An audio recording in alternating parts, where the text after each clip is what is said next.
ترقی کا اٹھا کر دیکھ لیں، اس پر پاکستان مسلم لیگ نون اور نواز شریف کی مہر ہوگی۔ اور میں یہ بات برملا کہتی ہوں اور یقین سے کہتی ہوں اور عاجزی کے ساتھ کہتی ہوں کہ اگر نواز شریف کے 9 سال پاکستان سے نکال دیے جائیں تو کھنڈرات کے علاوہ پاکستان میں کچھ نہیں بچتا۔ آپ کی جماعت کی دوسری خصوصیت کیا ہے؟ آپ کی جماعت کی دوسری خصوصیت یہ ہے کہ آپ کی جماعت نے مشکل ترین بدترین مسائل کے باوجود، انتقام کے باوجود، مظالم کے باوجود، انتقام میں کوئی شخص اندھا ہو گیا تھا اس کے باوجود نواز شریف صاحب نے اور آپ کی جماعت نے کبھی نہ صبر کا دامن ہاتھ سے چھوڑا اور نہ جس کو کہتے ہیں کہ اعلیٰ اخلاقی اقدار کا دامن ہاتھ سے چھوڑا۔ نواز شریف صاحب پر 99 سے شروع ہو جائیں، کیا کیا مشکلات نہیں آئیں، اٹک قلعے کے زندانوں میں بھی پھینک دیا اور 40 دن تک جب مشرف نے ٹیک اوور کیا تو 40 دن تک نواز شریف صاحب کا عطا پتہ نہیں تھا۔ میری ماں نے کہا کہ میں بھوک ہڑتال کر دوں گی، مجھے یہ تو بتا دو کہ نواز شریف زندہ ہے یا کہاں ہے۔ لیکن نواز شریف صاحب نے کبھی اپنی قوم کو یہ درس نہیں دیا کہ نکلو اور فلاں کا گھر جلا دو، نکلو اور میٹرو بس سٹیشن توڑ دو، نکلو اور جہازوں کو خدا نخواستہ شہیدوں کی جو یادگاریں ان کو نظر آتش کر دو، کیونکہ نواز شریف صاحب اس مٹی کا بیٹا ہے اور یہ ملک کو بنانے والے ہاتھ کبھی ملک کو توڑ نہیں سکتے ہیں، اور نہ یہ کہ کبھی اخلاق کا دامن ہاتھ سے چھوڑا۔ آج بھی آپ دیکھیں نواز شریف صاحب کا انٹرویو آئے، وہ کسی کا نام لینا بھی پسند نہیں کرتے، غیر اخلاقی زبان بولنا تو دور کی بات۔ اور میں ایک بات جنرل کاؤنسل سے شیئر کرنا چاہتی ہوں، کبھی کبھی تقریر کے جب میں زیادہ ایموشنل ہو جاتی ہوں تو میاں صاحب کا میسج آتا ہے کہ بیٹا آرام سے دھیمے لہجے میں بات کرو۔ مجھے بھی ان سے جو ہے وہ اس چیز پہ مجھے وہ اکثر چیک کرتے ہیں۔ تو جو لیڈر ہوتا ہے وہ قوم کا ٹیچر ہوتا ہے، قوم کا استاد ہوتا ہے، اور لیڈر لیڈز بائی ایگزامپل۔ ایک بھی کوئی نواز شریف کا نام لے کے یہ نہیں کہہ سکتا کہ نواز شریف نے کبھی گھیراؤ جلاؤ کی ترغیب دی ہو، کبھی قوم کے نوجوانوں کے ہاتھ میں پیٹرول بم پکڑائے ہوں، کبھی ان کو کہا ہو کہ بدتمیزی کرو، گالیاں دو، بلکہ ہمیشہ یہ کہا کہ بد تہذیبی کا جو جواب ہے اس کو تہذیب سے دو، اس کو اخلاق سے دو، گالی نہیں دینی، لڑائی نہیں کرنی۔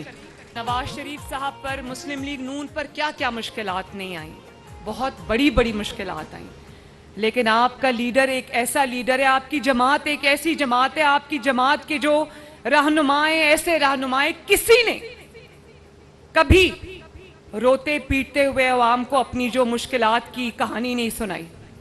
جو مشکلات تھی، چاہے وہ کاروباری مشکلات ہوں، سیاسی مشکلات ہوں، خاندانی مشکلات ہوں، جو جماعت پر مشکلات آئیں، جماعت کے لیڈران پر مشکلات آئیں، جماعت کے کارکنوں پر مشکلات آئیں، M N As, M P S, ticket holders پر مشکلات آئیں، لیکن کبھی کسی نے رونا نہیں رویا۔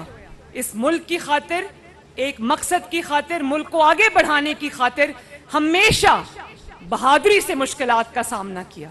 اور یہ بات آج ہم نہیں کہہ رہے، آپ نہیں کہہ رہے، آپ کے مخالفین بھی آج یہ بات کر رہے ہیں۔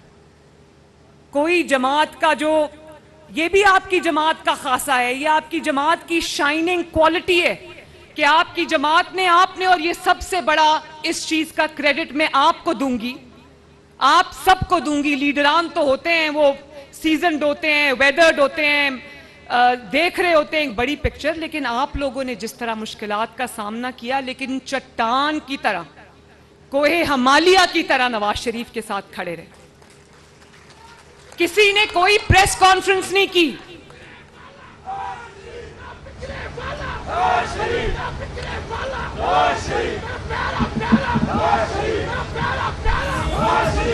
نواز شریف صاحب نے یہ نہیں کہا، نواز شریف صاحب نے یہ نہیں کہا کہ مشکلات آ گئی ہیں، میں اقتدار سے چلا گیا ہوں تو چلو جلدی جلدی میں دوسرے ملکوں کو آوازیں دوں، امریکہ کو آوازیں دوں کہ خدا کا واسطہ ہے میرے لیے ایک بیان ہی دے دو، یا یہ نہیں کہا کہ لاکھوں ڈالر خرچ کر کے لابنگ فرم ہائر کر لو یو ایس میں، یا یہ سینیٹرز سے، دوسرے ملکوں کے سینیٹرز سے، شرم کی بات ہے دوسرے ملکوں کے سینیٹرز کو کہا جاتا ہے کہ خدا کے لیے ہمارے ملک کے لیے ایک بیان دے دو, میرے لیے ایک بیان دے دو, کیونکہ جب تم بیان دیتے ہو تو پاکستان میں تھرتھلی مچ جاتی ہے.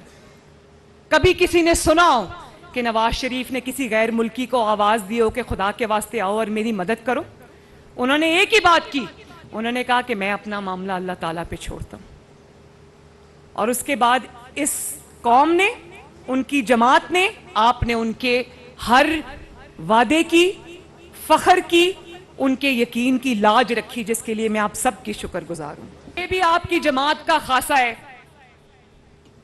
کہ پاکستان میں اتار چڑھاؤ آئے, مشکلات آئیں, فیصلے کرنے کا وقت آیا, لیکن آپ کی جماعت نے, نواز شریف صاحب نے, آپ کے لیڈر نے کبھی ملکی مفاد کا سودا نہیں کیا, ذاتی مفاد پر ملکی مفاد قربان نہیں کیا. اور اس کی ایک شاندار مثال 1998 کے وہ ایٹمی دھماکے, جس میں لاکھوں کروڑوں اربوں ڈالروں کی امداد کی آفر بھی آئی, دھمکیاں بھی آئیں, ٹیلی فون کالز بھی آئیں, لیکن نواز شریف صاحب نے کہا نہ میں لاکھوں کروڑوں اربوں ڈالروں کو خاطر میں لاتا ہوں, نہ یہ دھمکیاں مجھے مروب کر سکتی ہے, میں وہی فیصلہ کروں گا جو میرے ملک اور قوم کے حق میں بہتر ہوگا. یہی وجہ ہے کہ جب مشکل وقت آیا تو جماعت سیسا پلائی ہوئی دیوار کی طرح نواز شریف صاحب کے ساتھ کھڑی ہو گئی.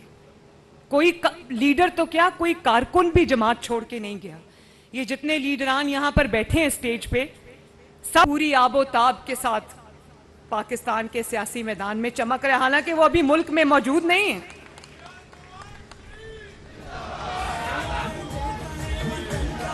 اور اس کی وجہ یہ بھی ہے کہ جب مشکلات آئیں تو نواز شریف صاحب نے سینہ تان کے ان مشکلات کا سامنا کیا. یہ نہیں کہا کہ میرے کارکنوں نے کیا ہوگا, مجھے کیا پتا کس نے کیا, میں تو گھر میں آرام سے بیٹھا تھا. بیٹی کا ہاتھ پکڑ کے آیا اور اڈیالہ جیل چلا گیا, کارکنوں پہ آنچ نہیں آنے دی. یہ نہیں کہا کہ میرے کارکنوں نے کیا ہے, مجھے کیا پتا کیا کیا ہے, میں تو اندر تھا. اور لیڈر وہ نہیں ہوتا کہ جب مشکلات کا سامنا ہو, مصیبتوں کا سامنا ہو, تو اس کے اپنے بچے لندن میں بیٹھے ہوں, قاسم اور سلیمان لندن میں بیٹھے ہو, اور جو کارکنوں کے قاسم اور سلیمان ہیں وہ جیل کی سلاخوں کے پیچھے ہوں. نواز شریف صاحب نے تو نہیں سوچا. مجھے افسوس ہے کہ مجھے اپنی بات کرنی پڑی, میں اپنی بات نہیں کرنا چاہتی. مجھے وکٹم کارڈ کھیلنا بہت برا لگتا ہے. مجھے اس بات کا یہ ہے کہ میں اپنی بات کر رہی ہوں, لیکن نواز شریف صاحب نے تو نہیں کہا کہ فلاں کو پکڑ لو, اس کارکنوں کو پکڑ لو, میری بیٹی کو کچھ نہ کہنا. ہاتھ پکڑ کے میرا وہ جیل میں لے گئے, اور پھر دوسری مرتبہ مجھے ان کے سامنے سے گرفتار کیا گیا. لیکن انہوں نے, اور مجھے آج بھی یاد ہے کہ ان کی آنکھوں میں آنسو آئے تو شہباز شریف صاحب نے ان کے کندھے پر ہاتھ رکھ دیا, اور نواز شریف صاحب نے ایک بات نیب کو کہی, جو افسران مجھے گرفتار کرنے آئے. انہوں نے کہا کہ ایک جملہ کہا کہ یاد رکھنا وقت ایک جیسا نہیں رہتا کبھی.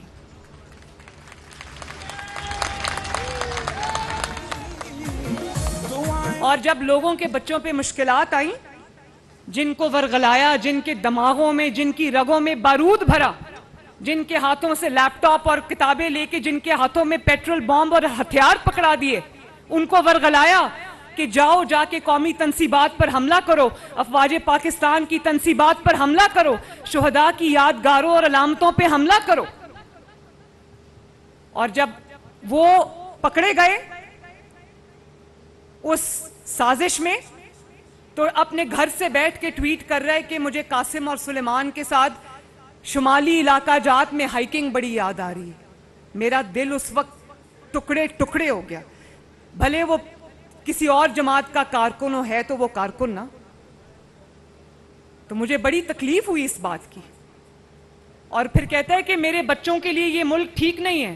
قوم کے بچوں کے ہاتھوں میں جب تم نے بارود پکڑا دیا, ان کے لیے یہ ملک ٹھیک ہے, تمہارے بچوں کے لیے ٹھیک نہیں ہے.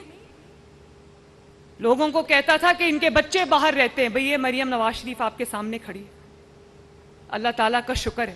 تمہارے بچے کدھر ہیں؟ تو یہ بہت ہی قوم کی آنکھیں اس بات نے کھولیں. لوگوں کو ادراک ہوا اس بات کا, لوگوں کو احساس ہوا اس بات کا کہ نواز شریف کون ہے, مسلم لیگ نون کون ہے, اور یہ کون لوگ ہیں. جس جہاز پہ بیٹھ کے آئی تھی وہ جماعت اسی جہاز پہ بیٹھ کے واپس چلی گئی. کبھی ان ماؤں کا اس کو خیال نہیں آیا جن ماؤں کے قاسم اور سلیمان جو ہیں وہ دہشت گردی کی عدالتوں میں اس وقت رل رہے ہیں. کیا پوچھا جا کے کہ ان کے پاس کوئی مدد کرنے کے لیے ہے؟ ان کا کوئی حال پوچھنے کے لیے ہے؟ سب کو وہاں پر اپنی اپنی پڑی ہوئی ہے. تو یہ بڑی افسوسناک واقعات ہیں. اور پھر آپ دیکھیں ان کو کیا ترغیب دی قوم کو. کہا کہ جا کے شہداء کی یادگاروں پہ حملہ کرو. آپ مجھے یہ بتائیں کہ کیا شہداء کسی ادارے کے نہیں ہوتے؟ شہداء پوری قوم کے ہوتے ہیں.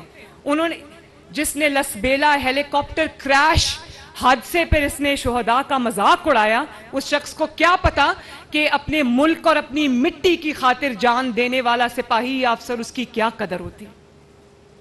شرمناک یہ بات ہے اور یہ شرمناک روایت ڈالی. اور مجھے امید ہے شہباز شریف صاحب یہاں پر موجود ہیں اور میں آپ سب سے بھی کہتی ہوں کہ مجھے امید ہے کہ انشاءاللہ تعالی اتنا بھیانک اور گھنونا جرم کرنے والے مجھے امید ہے کہ انشاءاللہ تعالی اپنے انجام کو پہنچیں گے. میں کیونکہ یہاں پر مسلم لیگ نون کے عہدیداران موجود ہیں تو میں تھوڑی سی بات مسلم لیگ نون کے فیوچر کے بارے میں بھی کرنا چاہتی ہوں.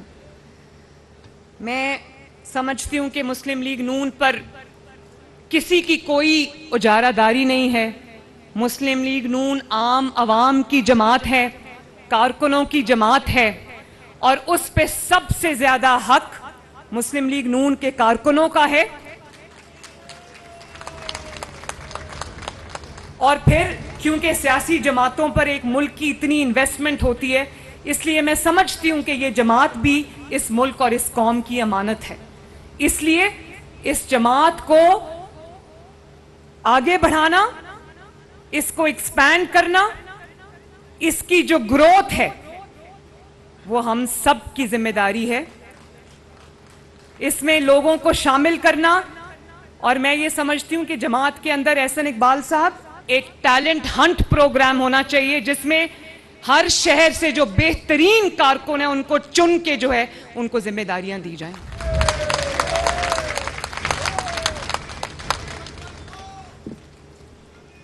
اور جو مسلم لیگ نون میں عمر میں جتنا بڑا ہے اس کا اتنا ہی بڑا فرض ہے، اتنی ہی بڑی ذمہ داری ہے کہ نئے لوگوں کو بھی مسلم لیگ نون کی فرنٹ لائنز میں شامل کریں، ان کو جگہ دیں، ان کو گروم کریں، ان کی تربیت کریں، ان کو تیار کریں.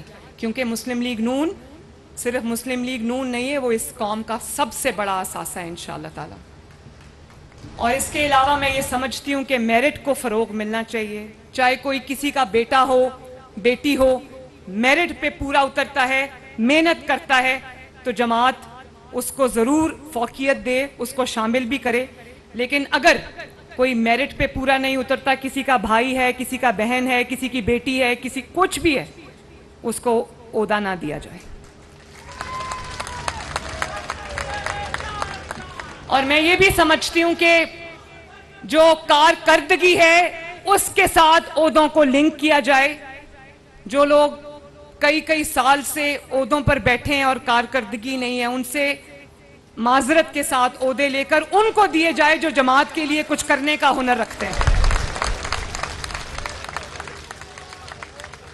اور میں یہاں پر بیٹھے صوبائی صدور جو ہیں، رانا ثناء اللہ صاحب نے کوئی اس میں شک نہیں محنت کی ہے. امیر مقام صاحب بھی ہمیشہ آپ کو متحرک نظر آتے ہیں. لیکن میں جماعت کے باقی صدور سے بھی اور ان سے بھی یہ ریکویسٹ کرتی ہوں کہ بیٹھ جائیں کہ میں یہ ان سے ریکویسٹ کرتی ہوں کہ جماعت کو سب سے گلی لیول تک جو ہے وہ فعال بنائیں، لوگوں کو عہدے دیں. یہ جو عہدے ہوتے ہیں یہ فخر ہوتے ہیں. عہدوں کو ہم نے اپنی جماعت میں رکھ کے کیا کرنا ہے؟ دیں لوگوں کو تاکہ لوگ کام کریں، اونرشپ فیل کریں. اور میں پوری کوشش کر رہی ہوں کہ رانا ثناء اللہ صاحب نے جو محنت کی ہے، جو ونگز مجھے دیے ہیں جس میں علماء کا ونگ ہے، لائرز ونگ ہے، ویمن ونگ ہے، یوتھ ونگ ہے، کسان ونگ ہے اور مائنورٹیز ونگ ہے. یہ لوگ بیٹھے ہیں مائنورٹیز کے. میں ان سب کے ساتھ کام کر رہی ہوں. میں ایم ایس ایف پہ بھی اس کو ری آرگنائز کرنے پہ کام کر رہی ہوں. اور میں یہ سمجھتی ہوں کہ ہمیں ان ونگز کو نہ صرف فعال کرنا چاہیے بلکہ پاکستان کی طول و عرض پر تک ان کو پھیلانا چاہیے. اور میں آخر میں یہ ضرور لیبر ونگ آخر میں یہ ضرور کہنا چاہتی ہوں کہ الیکشن اب زیادہ دور کی بات نہیں ہے. انشاءاللہ اس سال میں الیکشنز جو ہیں وہ ہم امید کرتے ہیں کہ خیر خیریت سے انشاءاللہ تعالی الیکشنز کا مرحلہ بھی آئے گا. آپ سب سے میں یہ کہتی ہوں کہ آپ نے پوری قوت سے، پورے جذبے سے، پورے ایمان سے، پورے یقین سے اور خود اعتمادی کے ساتھ الیکشن کے لیے میدان عمل میں اترنا ہے.